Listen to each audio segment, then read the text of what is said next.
Two king's sons once went out in search of adventures, and fell into a wild, disorderly way of living, so that they never came home again. The youngest, who was called Simpleton, set out to seek his brothers, but when at length he found them, they mocked him for thinking that he, with his simplicity, could get through the world, when they too could not make their way, and yet were so much cleverer. They all three travelled away together, and came to an ant-hill. The two elders wanted to destroy it, to see the little ants creeping about in their terror, and carrying their eggs away. But Simpleton said, "Leave the creatures in peace. I will not allow you to disturb them." Then they went onwards and came to a lake, in which a great number of ducks were swimming.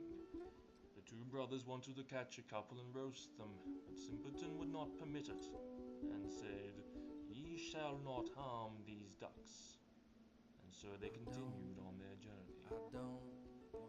Finally they came to a bee's nest, in which there was so much honey that it ran out to the trunk of the tree where it was. The two elders wanted to make a fire beneath the tree and suffocate the bees, in order to take away the honey. But Simpleton again stopped them and said, "Leave these poor bees alone. They have done nothing to you." And once more they continued on their journey. Finally, the three brothers arrived at a castle, where stone horses were standing in the stables, and no human being was to be seen.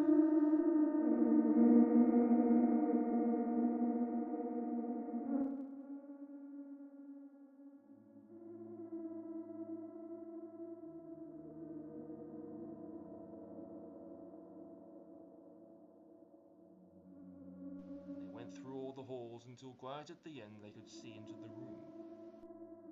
There they saw a little grey man who was sitting at a table.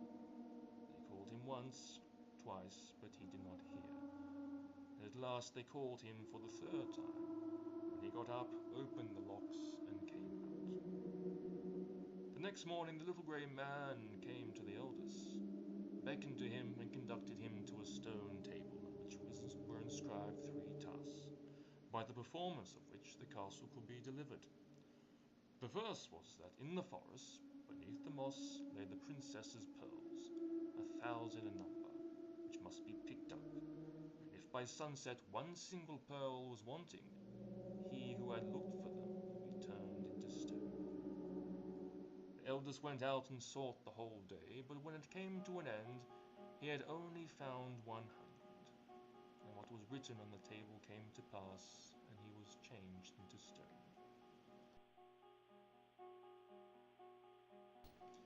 The next day the second brother undertook the adventure. It did not, however, fare much better with him than with the eldest. He did not find more than 200 pearls, and was too changed to stone. At last the turn came to Simpleton, also, who sought in the moss. It was, however, so hard to find the pearls, but then appeared the king of the ants, whose life he had once saved, came with 5,000 ants, and before long the little creatures had gotten all the pearls together, and laid them in a heap. The second task, however, was to fetch out of the lake the key of the king's daughter's bedchamber. When Simpleton came to the lake, the ducks which he had saved swam up to him, dived down, and brought the key out of the water. But the third task was the most difficult. From amongst the 3 sleeping daughters of the king was the youngest and dearest to be sought out.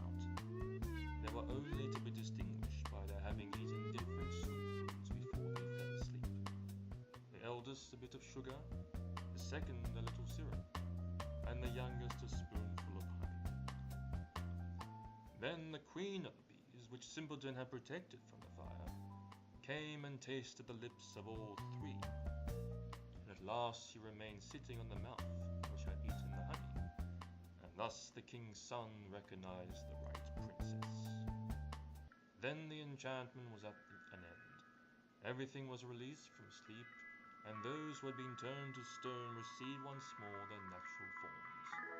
Simpleton married the youngest and sweetest princess, and after her father's death became king, and his 2 brothers received